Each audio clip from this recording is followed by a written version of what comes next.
Hello and welcome to Tea is Good, Books Are Better, the podcast where we drink tea and talk about books.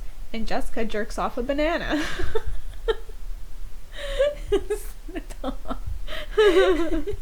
You want to explain to the people what you're doing with your hands right now? I'm playing with my new banana squishy that I got from Wish. Place the squishy aside, please. My hands love touching things. Okay, we get it!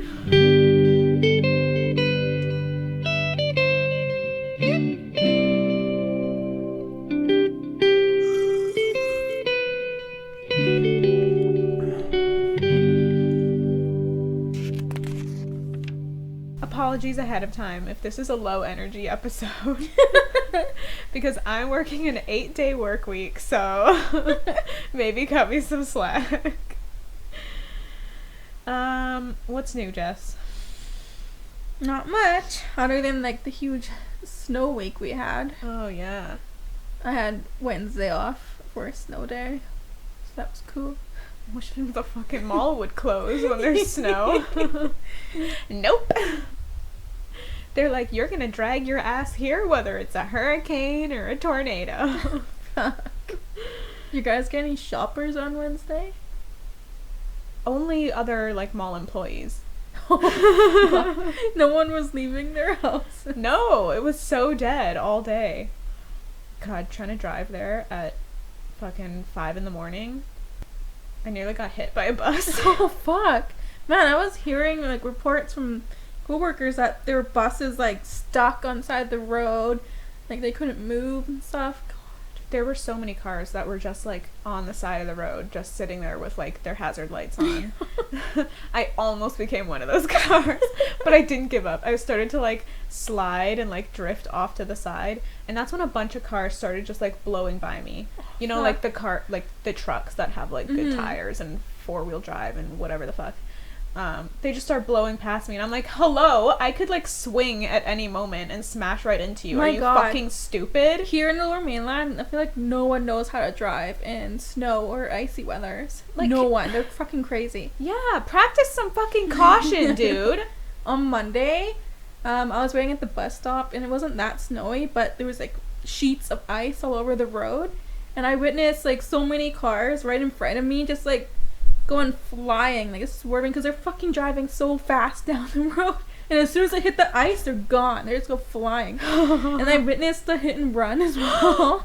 Someone just slammed into a car in front of them, and then they, like, spun around and they drove off, and I'm just like, holy shit. And I'm, like, hiding behind the bench because there's so many cars, like spinning out all over the place, and I'm just like, oh my God. That's terrifying. Yeah. That reminds me of the time when I was driving with Mike and we hit black ice. He was driving me home from work. Do you remember seeing that video? Yeah, it's on YouTube. Yeah. So there's a video we have on YouTube. It's called, like, Black Ice Clutch Dodge or something. But yeah, we start spinning out on black ice, and there's other cars in front of us that are, like, spinning out and, like, sitting backwards on the road and shit. And I remember Mike going, like, oh shit, oh shit, oh shit, and I was like, oh God. And I just, like, accepted our fate. I was like, this is it, we're gonna hit a car. But then he pulls the most clutch move, just, like, drives up onto the medium, like, dodges all these cars. Oh my God. It was very impressive.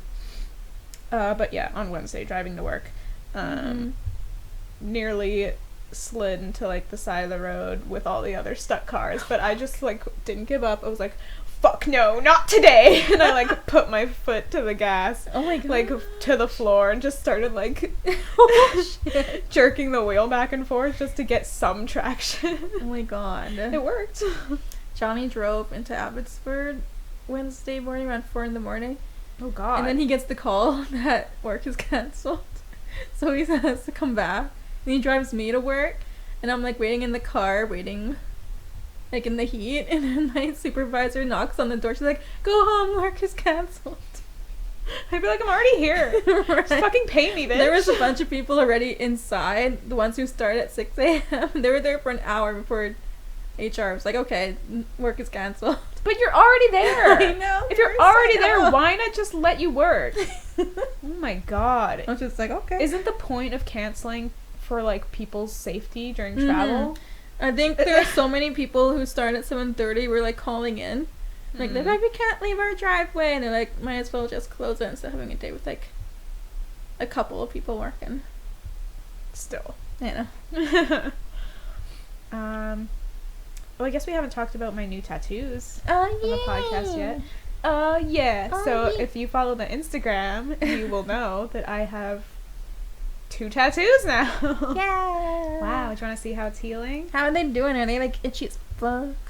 Oh, yeah, they're scabbing. Oh, yeah, they're scabbing. This is, like, the best it's been in the last few days. This is, like, not very much scabbing. Mm-hmm. It is weird to touch, though. Touch it. You want me to touch it? Why not? Well, my microbiome is getting on you now. It's fine. Yep, feels like a scabbing tattoo. Yeah, and then this one, How's that one doing?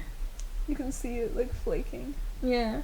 Not as bumpy as the one on my arm. This one's, like, it was bumpier before. Feeling It's faster than the other one? Yeah, it's feeling a lot less bumpy now. Yeah. Were they, like, itchy? The one on my... Okay, maybe we should say what I have. For those who haven't seen. If you've been listening to the podcast, I talked about a couple that I would want a few episodes ago. I got those. So on my forearm, my right forearm, I got the word right. And then on my left bicep, I got the phrase, high hopes for a living. Yeah. Because I'm corny as fuck. So yeah, the one on my bicep, this one was itching. For like a day. But it really wasn't that bad. It was like on and off. This one on my forearm didn't itch at all. Damn. Yeah. Nice. Yeah. And honestly, the pain was like kind of nothing. Yeah, it's not bad. A lot of people overhype the pain of tattoos, I think. Well, I think it's just the idea of like a needle jabbing into you a million times. You know what? Yeah, that's right. A lot of people don't like needles. I guess we should. I almost passed out again. Yeah. But I don't know what that's about. I'm starting to think maybe it's just like my body gets overheated or something. I think it's adrenaline. Yeah. Like, you're hyped up, excited, and then when you come down, it's like whoosh. It's like a crash. Yeah. That makes sense. It's probably that, because the pain really wasn't that bad. This one on my forearm just felt like a tickle. Mm-hmm. I mean, this one on my bicep did hurt a little more, but it's like whatever. Tolerable. Yeah, all you do is just like be like, okay, that hurts, and then you just turn and talk to your friend. You know. And you fucking deal with it. I imagine bigger tattoos hurt a lot more though. Probably, because you're like there for hours and you have to like And it's endure like all that. in one spot kind of thing. Yeah, I imagine that gets pretty Probably, painful. and like it depends on who you are. Like bone or like the soft tissue of your belly will also really fucking hurt. Mm-hmm. Wherever there's more nerve endings. Mm-hmm. After it was done, I walked around like a little bit and then was like, nope, I gotta sit. It was the exact same thing that happened to me when I got my conch piercing. Yeah. It was probably adrenaline. Yeah. Didn't last as long though as when I got my conch piercing. Yeah, because you had to endure seeing me get my piercing too. Yeah, and I was like, oh fuck. It's back. What else is new? I think that's good enough. Okay, fine. Alright, let's get into Game of Thrones. Oh boy, guys. Oh boy. These next couple of episodes are gonna be hype as fuck. Just spat out her tea. What did I say? Was it just my goofy ass face? Yeah. Okay, what are we drinking today, Jess? It's pumpkin spice chai tea. No. This one's very bitter. It's probably because it stayed in there for a long time, steeping. Yeah, it's very strong.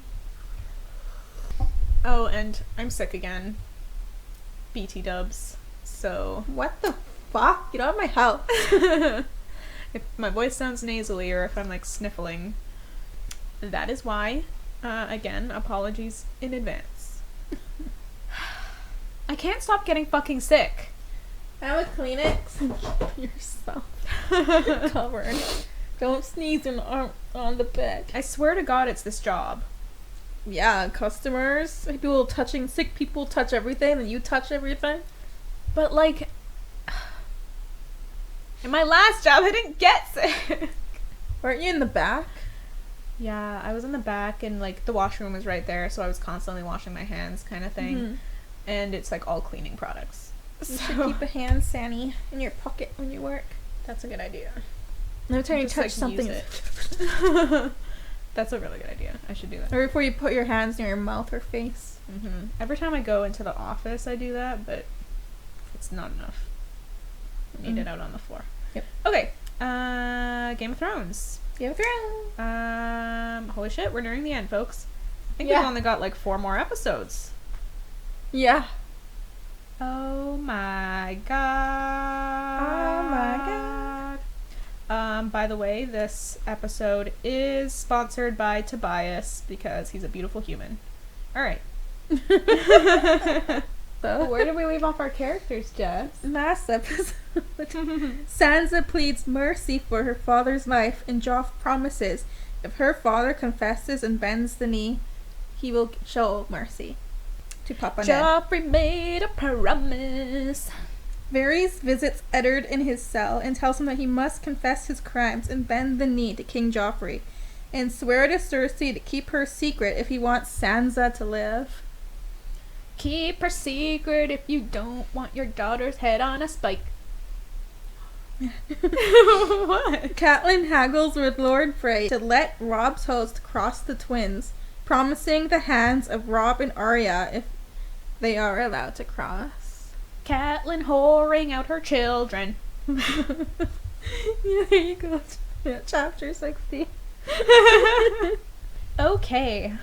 Chapter 60 is Jon. Jon is with Lord Mormont. Mormont? I said that weird. Mormont. Who asks how his burned hand is. It's healing, but it had been burned worse than Jon knew. He had felt nothing at the time of grabbing the drapes. The drapes that were on fire, if you remember. The pain had come after, with huge blisters and oozing fluids. Ooh. Doesn't that sound pleasant? Yeah. Ugh. The maester says Jon will end up with scars, but otherwise his hand will heal fully. Even so, the pain is awful. Even with milk of the poppy, it keeps Jon up at night, whimpering in pain. And when he does sleep, he has nightmares of the corpse. But it has his father's face. Ooh, what could this mean? He doesn't tell Mormont that, though. Mormont then tells Jon how the 2 rangers he had sent out looking for his uncle Benjen have returned, having found nothing. It would seem there were only the 2 of those corpse creatures, but Mormont can feel that there will be more. Maester Aemon feels it too. Mormont says a winter is coming such as the world has never seen. The Stark words had never sounded so ominous to Jon before. Jon then asks about a bird arriving last night that he had heard about. He wants to know if there's news of his father. But no, the news was about Barristan Selmy. He's been removed from the King's Guard and is now wanted for treason. The fools sent some watchmen to seize him, but he slew 2 of them and escaped. What a badass. Yeah. Hell yeah. I love that he's like basically an elderly man. Yeah. And he's just like whooping all But these he's asses. the biggest badass. Yeah, like he's been captain of the King's Guard for a reason. For so long. Yeah. For so long for a reason. Is what I'm trying to say. Jon asks about his sisters, but the message made no mention of them either. Mormont thinks perhaps they never got his letter in King's Landing, even though Maester Aemon sent 2 copies with his best birds. He thinks it's more likely, though, that Pycelle just doesn't care to reply. Mormont says, they tell us what they want us to know, and that's little enough. But Jon thinks that Mormont does the same to him. He had to hear from Sam that his brother Robb had called the banners and ridden south to war.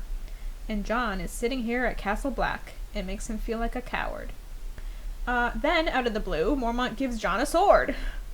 The fire in the Lord Commander's rooms had burned off the crossguard and grip, but the blade is unharmed. The rest was remade. The pommel is carved into the likeness of a wolf's head, and the blade is a good 1/2 foot longer than what Jon is used to. Where ice, Ned's sword, is a true two-handed greatsword, this one is a hand and a halfer, sometimes called a bastard sword. Ironic. Oh, yeah. And fitting. But it seems lighter than what Jon is used to as well, and he sees that it's Valyrian steel, just like ice. Mormont tells Jon it was his father's sword, and his father's before him. The Mormonts have carried it for 5 centuries. Fuck. Holy fucking fuck. Damn. Mormont passed it on to his son, Jorah, when he took the black. Jon is shooketh that Mormont is giving him his son's sword, but Mormont explains that his son brought dishonor to House Mormont, but at least had the grace to leave the sword behind. But from then on, the sight of the sword reminded Mormont of Jorah's shame, so he hid it away. The original pommel was a bear's head, but it was worn down, and Mormont thought a wolf was better suited for Jon anyway, so he had a stone carver work on it. Jon thinks about when he was young, how he dreamed of doing great deeds and getting recognized by his father, and gifted with ice after being declared a true Stark. But even then, Jon knew there was no way. No bastard can ever hope to wield his father's sword. And he feels shame at the memory. Ice is Robb's birthright. It's so strange, all these things that matter to them. Yeah. You know? I guess I'm trying to put myself in his shoes and, like, feel that shame. Yeah. What would be comparable to, like, nowadays? Do you know what I mean, though? Like, I'm trying to put myself in his shoes, but I can't really find anything comparable. I'm trying to think of, say, like, a sibling getting a big grant to go to university and knowing that you should feel proud, but also feeling a little jealous and bitter. That's all I can think of with Jon and Robb. I guess I can see how that's similar, but it's definitely not the same. Yeah, maybe as, like a birthright. You know what I mean? Yeah. What is a birthright for, like, the eldest child nowadays? I think not in our culture, but in, like, maybe, say, Asian cultures of the eldest getting most, like, the eldest son getting, like, most of, like, I guess the parents' inheritance. Oh. I'm not culturally woke enough to speak on this. I don't know much either. But I know there is a thing about the eldest son being treated differently compared to the siblings. Okay. I will say nothing on the topic. Some Asian cultures. I don't know. Okay. Let's move on quick. Jon tries to decline the sword, but Mormont tells him he wouldn't be alive if not for his quick action with the fire against the White. Indeed, the fire had consumed the corpse and expelled whatever demon had kept it upright. Jon has nightmares about the corpse burning, too, still wearing his father's face. What on earth is this about? Ew! Impending doom! Mormont forces Jon to take the sword and tells him it was once called Longclaw. Jon decides to keep the name, as wolves have claws as much as bears do. Okay, Jon, but wolves definitely don't use their claws the way bears do. No. I feel like he just wants to respect the name of the sword. Yeah, like, he doesn't want to lose the Mormont memory of it, or whatever. Because he's like, I don't deserve this. What are you doing? Someone's trying to log into my thing. What thing? My email. I just got a login request. What the hell? Deny that shit. I'm not trying to log in anywhere. What the fuck? Ew, that's fucked up. Yeah. Ew. Who's trying to log into my email? Ew. Anyway. Back to, wolves and claws and swords. Mormont tells Jon that he'll want to study two-handed strikes with Sir Andrew Tarth. Who else is a Tarth? Brienne of Tarth. I was like, I know this name Tarth. What is this? Okay. He'll want to study two-handed strikes with Sir Andrew Tarth, who is on his way from the Shadow Tower to take on the role of Master-at-Arms. Sir Alistair Thorne left yestermorn for Eastwatch by the Sea. He's taking the hand Ghost found to King's Landing to lay it before this boy king. to get his attention, I suppose, to send more help to the wall. Yeah. With that, Mormont sends Jon off to complete his steward duties. On his way down the turret stair, the guards smile at Jon and tell him, "Sweet steel." What the hell is this? Dope blade, my dude. Bro, that's a sweet ass sword, Sounds like dude. everyone knew he was getting the sword. But still he saying did it. sweet steel. That's funny. It's just that's sick, dude. Sick steel, dude. Like, I'm sorry, what century is this again? Sweet steel. Bros. They are all brothers, eh? But Jon feels weird about the sword. He knows he should be pleased to be honored with such a gift, but he actually feels angry and he isn't sure why. What do you think this is about? I don't know. Maybe it's not the family sword that he wants. Like, from the family he wants. Maybe Yeah. he's thinking of his own father. Stuck in King's Landing as prisoner. I'm sure he's pissed off about Robb moving without him. He feels craven. And he's giving these rewards, but he still feels craven. Okay, so I think he's angry.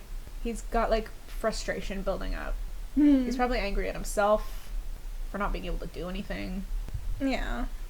But he's getting praised and, like, good job, and he feels like shit. Right. So it's just gonna, like, feel more like shit. Feels unearned. Okay. Some of Jon's friends are outside the King's Tower, where Mormont is now staying since his chambers burned to the ground, and they demand to have a look at the sword. So they all already know about the sword, as you said. Mm-hmm. One helped make the pommel, one helped in the forge, etc., etc. So everyone knew Jon was getting the sword except him. Pip jokes that the Night's Watch is thousands of years old, but he'd bet Jon is the first brother ever honored for burning down the Lord Commander's tower. The tower didn't actually burn down, but the top the two quarters. floors were gutted by the fire that destroyed the White. As for the other White, it slew 5 men, including Jeremy Riker, before being cut to pieces. Do you remember Jeremy Riker? No. I think he was the ranger that took over for Benjen. Oh. I think. I could be wrong. Ranger number 2 down. Yeah. But I feel like he was the one who was standing up to Mormont. Like, when they were outside when they were north of the wall. Mm-hmm. And Mormont was like, "You see these bodies? When do you find these bodies?" Oh, yeah. Remember that? Yeah. And he's like, "Excuse me?" They weren't here. Yeah. Okay. Jon doesn't blame his friends for joking around, since they didn't face the Whites, but he just can't be around it anymore, so he bounces. He heads back to his old cell and shows Ghost the sword pommel, saying, "Look, it's you." It's you. Isn't that so fucking cute? I do that with Bonnie, and I see, like, Tappy's on my phone, and I'm like, "Look, Bonnie, it's you."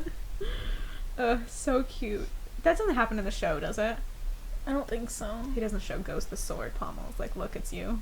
Because that'd be so cute. I don't remember Watching if Kit he does. Harington do that, fuck, I would die. Jon thinks that Ghost is the one who deserves honor, and he thinks about how he found him, driven apart from the others in the litter. He was different, so they drove him out. Sound familiar?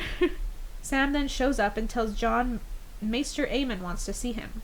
Jon can see that Sam looks guilty, so he accuses Sam of telling Maester Aemon that Sam told Jon about Robb marching off to war? Yeah. Okay.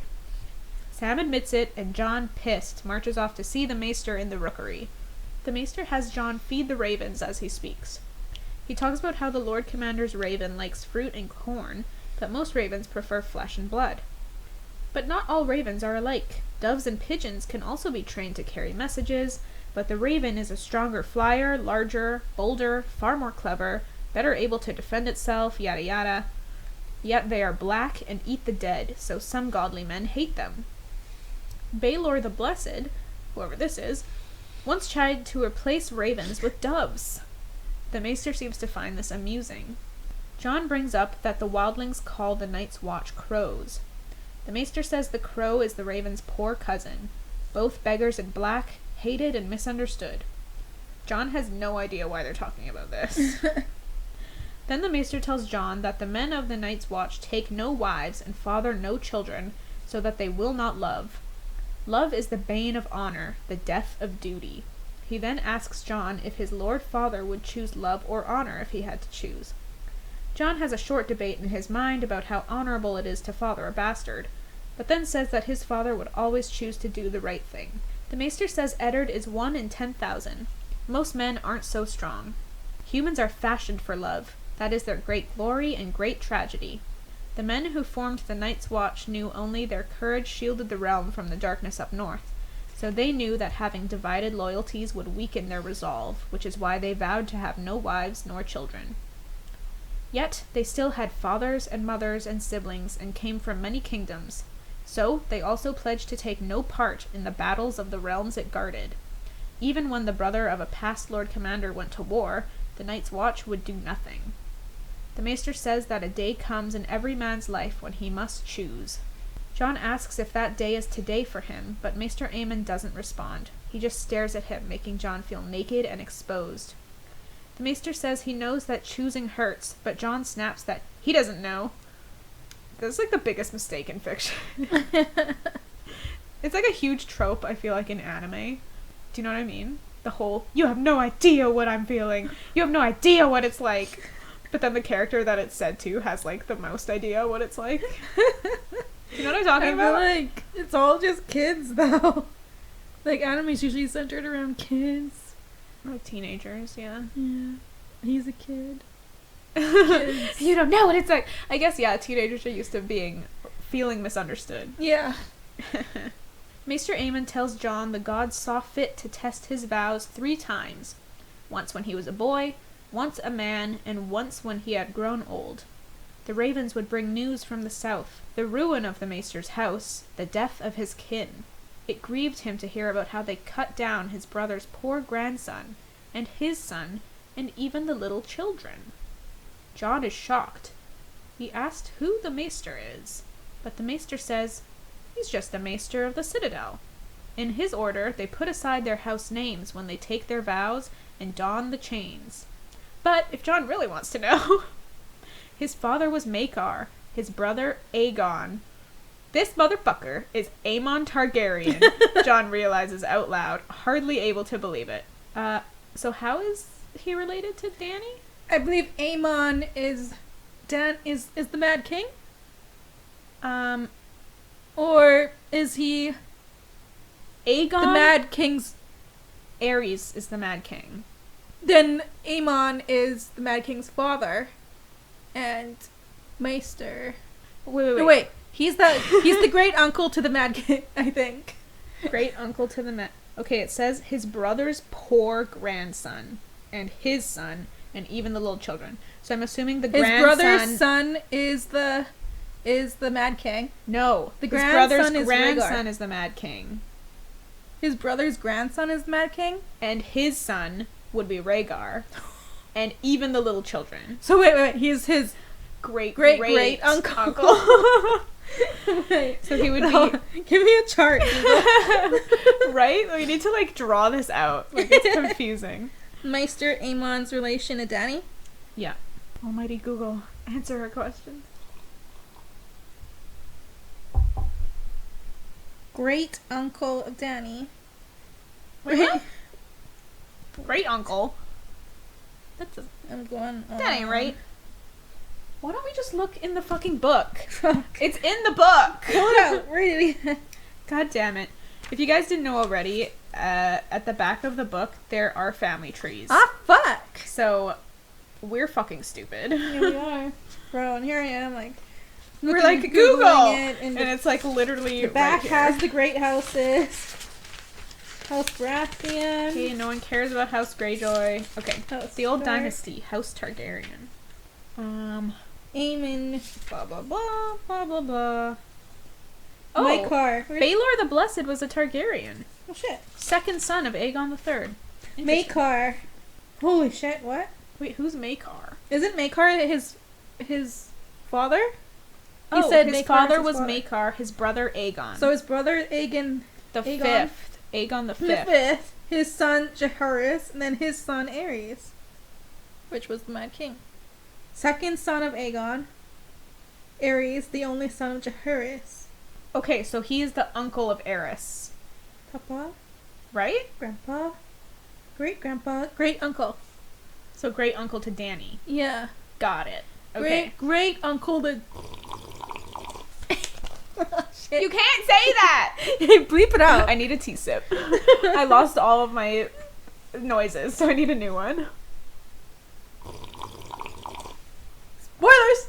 That was a good tea sip. Man, I never really realized that. Okay, wow. Yeah, he's literally talking to her. Okay, stop! Just bleep it out.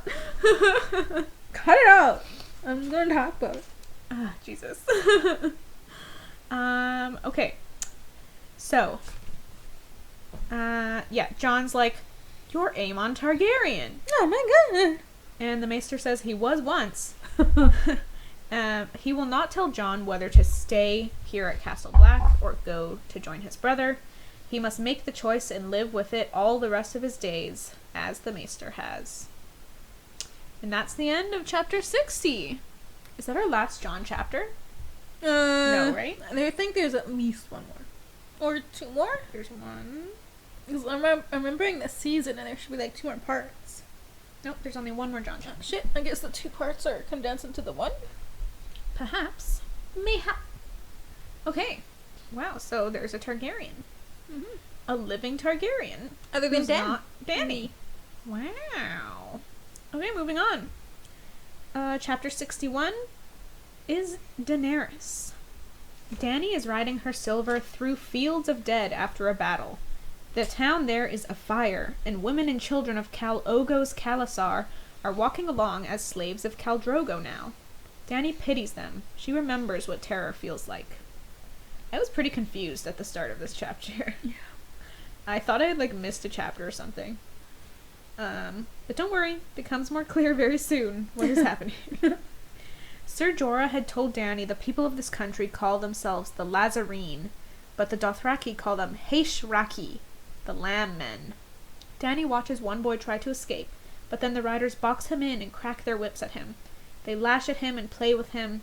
When they grow bored, they put an arrow in his back. Fuck. No wonder the Seven Kingdoms think of the Dothraki as savages. Yeah. Damn. Yeah. This is, I think, the first time I ever really felt like they are savages. Oh, really? Yeah. I don't know, everything else I feel like they've done could be, explained away, but I guess. this was they're playing with this kid Yeah. before killing him. It's fucked. At the gate, Dany meets Ser Jorah, who tells her that Drogo waits for her in the town. He has received minor injuries only, nothing of consequence, and he killed 2 Khals this day, Khal Ogo and his son Fogo, who became Khal when Ogo fell.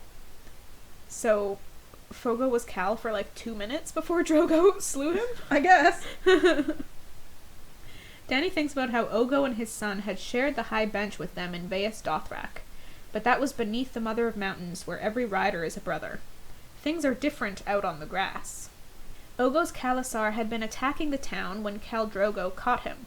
Dany wonders if the Lamb Men had first thought Drogo's Khalasar was there to protect them, because that would have been foolish. Across the road, Dany sees a rider shove a girl face down onto a pile of corpses and start raping her. Fucking horrifying. Yep. And other riders start to line up and they start taking turns. Dany looks away and tries to harden her heart. Good fucking luck, Dany. What I really want to know is how do STIs spread in these Khalasar hordes? Ew. Probably everyone has some Well, fucked up shit. They straight up lining up like that, going after the same chick. They Yeah. probably do that with every chick they can find. You're thinking too much about this. Jorah tells Dany that most of Ogo's riders fled. Still, they may have as many as 10,000 captives. Holy shit. So the plan is to take these captives and sell them as slaves, then use the money for ships and hired sailors. The thought of it makes Dany want to cry, but she tells herself this is war. This is the price of the Iron Throne. Behind them, the girl being raped makes a wailing sound, and Dany finally breaks. She tells Jorah to make them stop. He's confused. Dany tells him and her cast to stop the rapers. She wants no rape. They are all perplexed. They're like, huh? What do you mean? This is the way. This is the way. They try to tell her this girl is of no importance, that this is the way it always is with the Dothraki, that this is their reward. But Dany will have none of it. She sticks to her order. Before going to stop the rapers, Jorah tells Dany that she is truly her brother's sister. Dany, confused, asks, Viserys? But Jorah says, no, Rhaegar. Did Jorah know Rhaegar? I think he was around when Rhaegar was Just like heard stories kind of thing? I don't know. Like, he was knighted, so he had to have gone to King's Landing and meet them. Oh yeah, I guess so. Mm. Because you have to go to the Great Sept, right? Yeah. And get anointed with the 7 oils. Yeah. And I think Jorah has a lot of admiration for Rhaegar. I think he liked him as a person. Yeah, I think that's why he first kind of feels for Dany. Because he's like, I liked your brother. Okay. Dany's cast has to kill... by the way, Cass is like her bodyguards. Yeah. I feel like I'm saying it in a way where it's not obvious. Like, it sounds like I'm mispronouncing something. You know what I mean? Yeah. So, Cass is her bodyguards. Dany's Cass has to kill a couple of the rapers before the rest of them finally back off. And they all give Dany cold looks. Dany has one of her handmaids, Doria, tend to the girl, and then takes her Cass into the town. It's worse in the town. It's on fire and full of corpses, and there are other women being raped.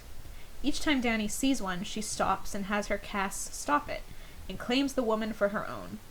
After the 4th time they stop, Jorah tries to tell Dany she can't claim them all, but she tells him she's the blood of the dragon, and it is not up to him to tell her what she cannot do. Nice.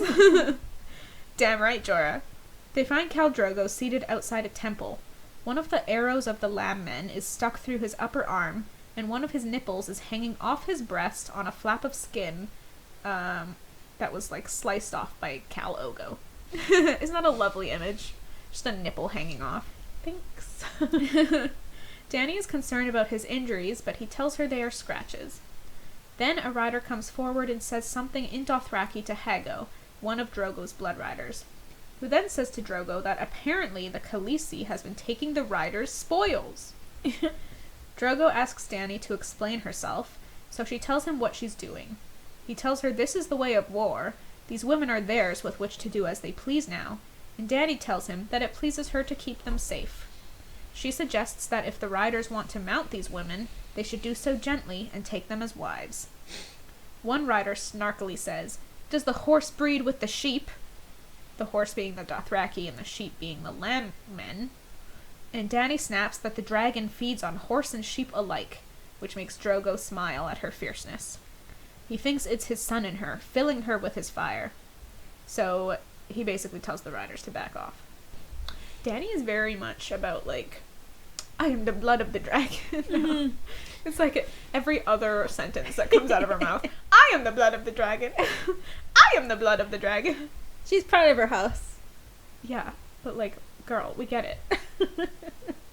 Drogo goes to reach for Dany, but winces in pain, and she can see that his injuries are worse than Jorah has led her to believe. She asks for healers, but Drogo had apparently sent them off to take care of other injured riders first. That's actually... it's kind of cool. Yeah. That's kind of cool, Mark of a Drogo. leader. Yeah. Drogo tries to continue downplaying his injuries, but Dany orders one of her cast to go find the healers. However, one of the women she had saved speaks up, saying she can heal the Khal. One of the blood riders is offended, and a rider goes to kill the woman, but Dany orders them to let her speak. She says her name is Mirri Mazda. Dur or Dur? Mirri Mazda. That sounds fun. Say that. Mirri Mazda. Mirri Mazda. It sounds like someone saying Mazda with, like, a weird accent. Mirri Mazda. Mirri Mazda. Okay. Her name is Mirri Mazda, and she has some small skill in the healing arts. She is God's wife of the temple they are sitting outside of.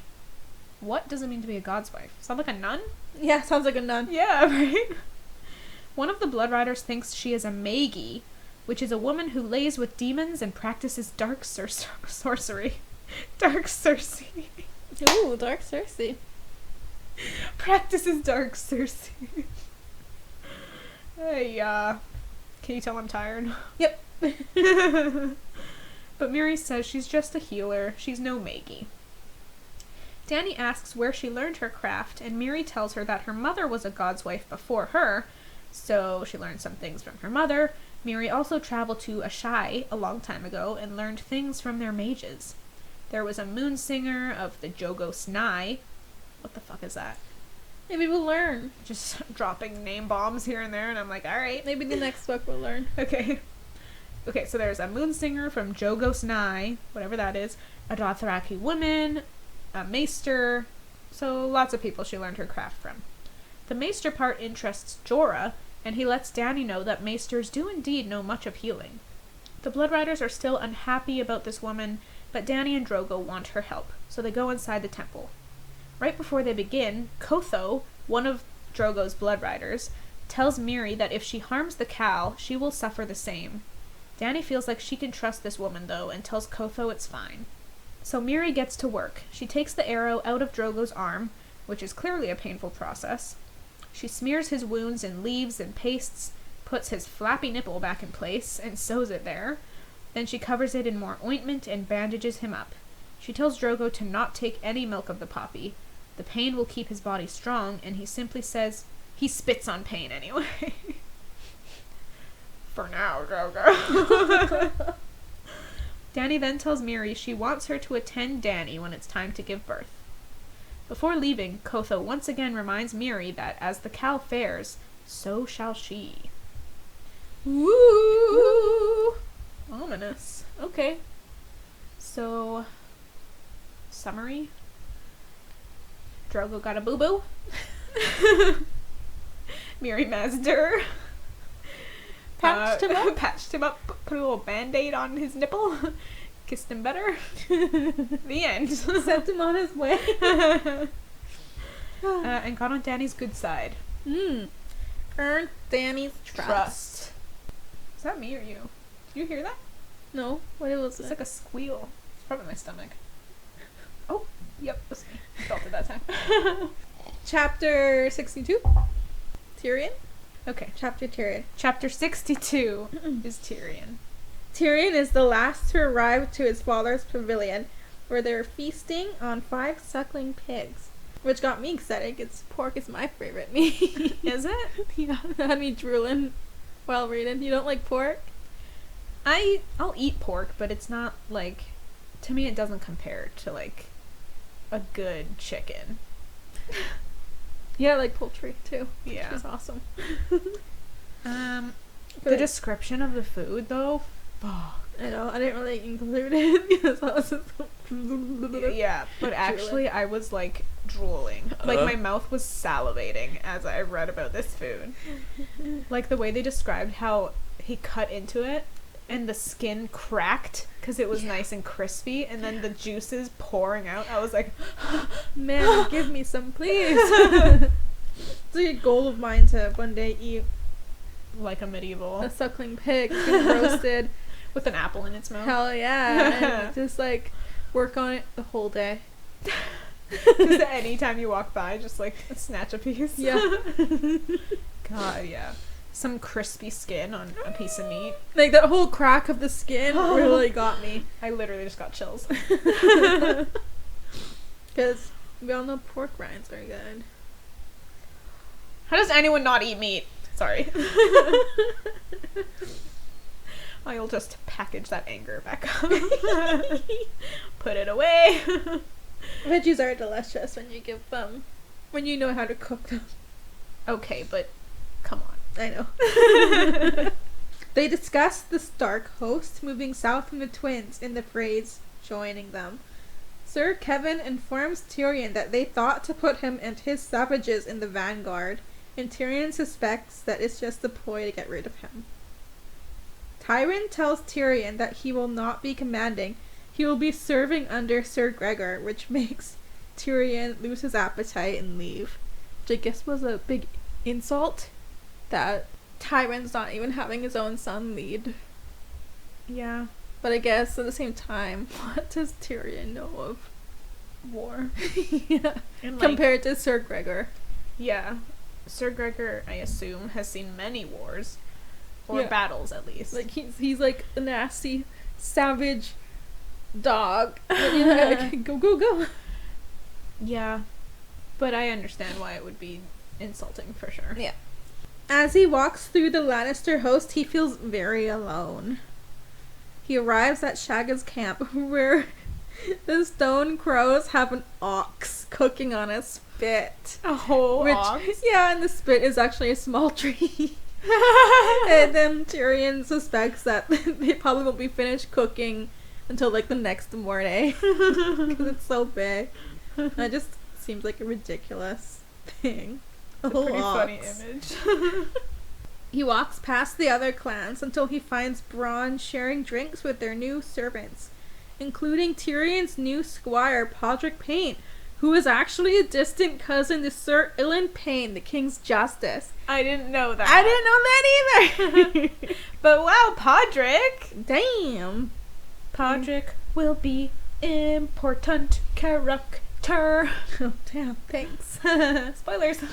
Bronn presents Tyrion with the whore he asked him to find, a pretty girl no more than 18, that he took from another soldier. Tyrion introduces himself, and then she introduces herself as Shay. Shay! She will be an important character. Sounds exhausting. I'm so tired. Tyrion brings her into his tent, and then he tells her that he will pay her well if she looks after him and stays only with him. So it seems to me that he's basically paying her well so that he could pretend to have a relationship with her, like a loving relationship with her. Yeah, at least in his own head. Yeah. It's like basically, just pretend you love me. Here's this money. Just pretend you love me. I think he wants her around. Like, Yeah. He just wants that company. He feels, he doesn't feel valued at the moment because No. of what just happened with his dad. Mm-hmm. And he wants someone who's, like, needing him. And he feels lonely amongst other Lannisters. Mm-hmm. And they do the deed a couple of times. Tyrion is woken up the next day by Shay shaking him and the horns sounding. Tyrion jumps out of bed and runs out to where Bronn tells him that the Starks had marched throughout the night, and that they are now less than a mile away, forming up in battle array. Oh, dang. Tyrion commands Bronn to make sure that the clansmen are ready before waking up Pod to help him with his armor. Tyrion has fitted armor, but it's back in Casterly Rock, so he has to wear an odd assortment of mismatched armor. Why is it back in Casterly Rock? Right? I don't think I they were guess- expecting him to be joining. He came straight from the fucking wall down. River Run.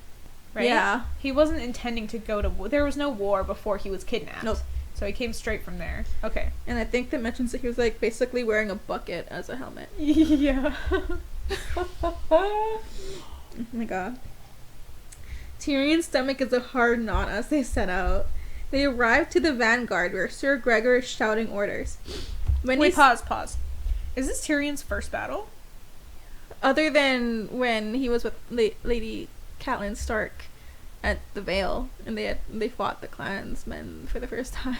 Okay. Yep. This is like but the that first wasn't like a true battle. battle. Yeah, that wasn't like a battle. That was like a fight.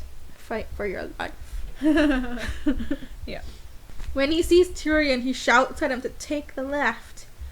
Tyrion leads the clansmen over and looks at the rest of the vanguard and sees that a lot of them are half-trained boys, basically sent to their slaughter. Like hired swords. kind of Yeah, thing. hired swords, kids, Lannister kids, and then Sir Gregor leading them. Right. They hear drums in the distance, and then the Stark host appears over the hills. Tyrion briefly wonders if the Stark boy brought his wolves, and the warhorn sounds. Jesus. Excuse me. Tyrion. Take a sip of tea. Okay, take a breath. God damn.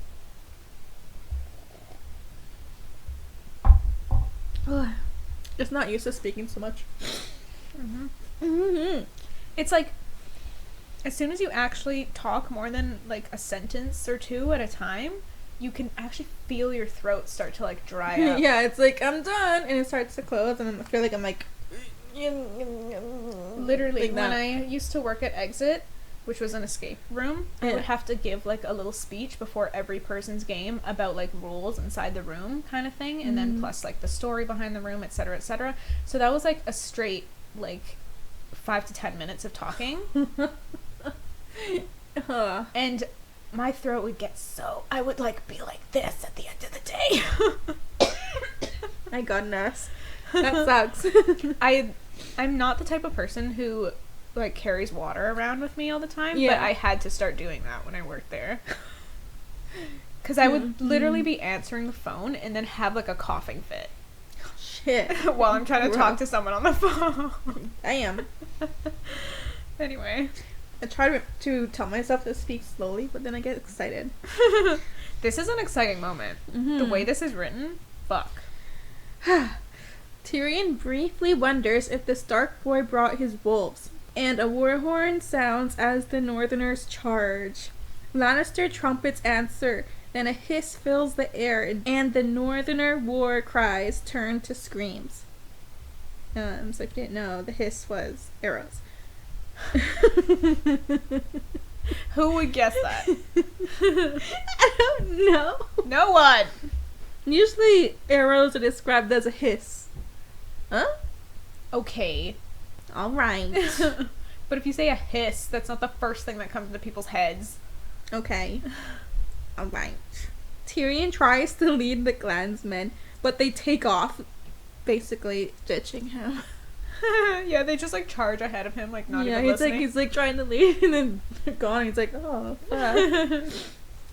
Tyrion rides his horse around, chopping at heads, and comes across a knight swinging a spiked morning star, screaming, "Die, imp!"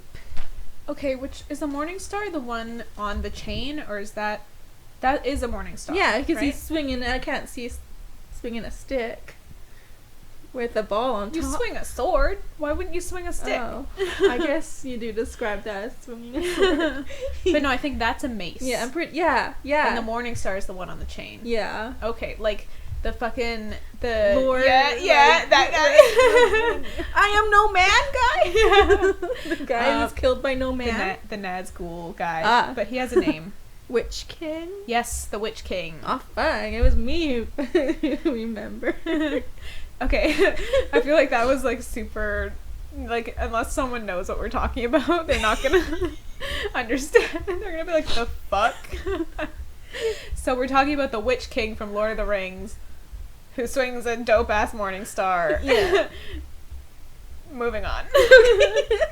The knight gets Tyrion in the arm, making him drop his axe, and then he hits him in the face, and he flies off his horse. Fun. That's scary. As he struggles to stand, Tyrion impales the knight's horse with the spike on his helm, and the horse falls on top of the knight, trapping him. As Tyrion looks around, he sees that he's surrounded by the dead. Ravens have already begun landing to feed. Bronn shows up, and Lord Tywin's reserve flies past. His reserve is Lord Tywin and all of his special friends. I don't know. and all of his special friends. The ones that were too important to go in at first, and the last people. I think it's like supposed to be a bunch of epic knights. Yeah, who just basically ride in to Finish kick off. it. Yeah. Finish the battle. Everyone else has done most of the work. They just clean up. Yeah. Together, Bronn and Tyrion look for the clansmen, and about half of the 300 are dead. So I guess 150 or less. Good guess, Jess. Thanks! I could do math. They find Tywin sipping wine while his squire undoes his armor. Tywin explains that he was hoping Robb would see the weakness in the savages and charge through them to his trap waiting for him. but they didn't need to do that to win. And he says Robb is a green boy, more like to be brave than wise, but he had proven to be more cautious than he expected. As they talk, a rider shouts for Tywin. The rider drops to his knee and informs him that they have taken some of the commanders hostage. Lord Cerwyn, Lord Willis Manderly, Harry and Karstark, and 4 of the Freys, but Roose Bolton escaped. Tywin asks about Robb, and the rider hesitantly tells him that the Stark boy was not here, and that the hostages they took said that he crossed at the Twins with the great part of his host riding for River Run. Yeah. A green boy, more like to be brave than wise. Tyrion would laugh if he didn't hurt so much. Yeah, so Tyrion's like, yeah, fuck you, Dad. Yeah. You're fucked up. I noticed the difference in the shows that Tyrion is knocked out right away. In the show? And you don't really see the battle. You know why they did that? What? No budget. Yeah, I guess first season, no budget. no one really anticipated the hype. No, they had to knock him the fuck out so they didn't have to show a battle. Yeah. Well, they didn't show any battles in the first season. That's why I didn't fucking remember there being a war. Yeah. They just showed marching hosts. That's it. Yeah. So it's not my fault I don't remember. Because you don't actually see anything. No. Okay. Tywin's armor, though. Yeah. Bruh.